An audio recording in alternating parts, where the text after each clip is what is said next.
ಬೆಂಗಳೂರಿನ ಅರಮನೆ ಮೈದಾನದಲ್ಲಿ ಜಾಗತಿಕ ಬಂಡವಾಳ ಹೂಡಿಕೆ ಸಮಾವೇಶಕ್ಕೆ ಕೇಂದ್ರ ರಕ್ಷಣಾ ಸಚಿವ ರಾಜನಾಥ್ ಸಿಂಗ್ ಚಾಲನೆ ನೀಡಿದ್ದಾರೆ.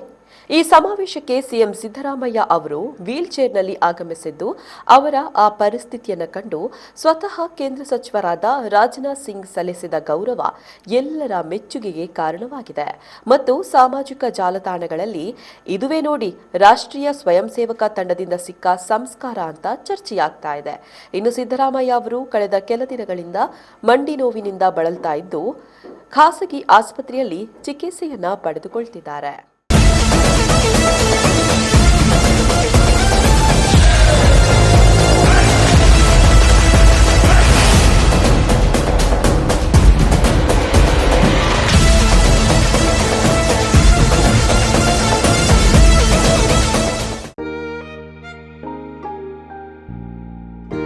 ಹಾಯ್ ಅಮ್ಮ. ಹಾಯ್. ಇವತ್ತು ನನ್ನ ಫ್ರೆಂಡ್ ಒಬ್ಳು ಅವ್ರ ಅಮ್ಮಂಗೆ ಸರ್ಪ್ರೈಸ್ ಗಿಫ್ಟ್ ಕೊಟ್ಲು ಗೊತ್ತಾ? ಬರ್ಡೇನಾ? Special day. ಏನ್ ಗಿಫ್ಟ್ ಕೊಟ್ಲು? ನನ್ನಮ್ಮ ಬೆಸ್ಟ್ ಆರ್ಕಿಟೆಕ್ಟ್ ಅವಾರ್ಡ್ ತಗೋತಿರೋ ದಿನ ನನ್ನ ಕಡೆಯಿಂದ ಪ್ರೀತಿಯ ಗಿಫ್ಟ್.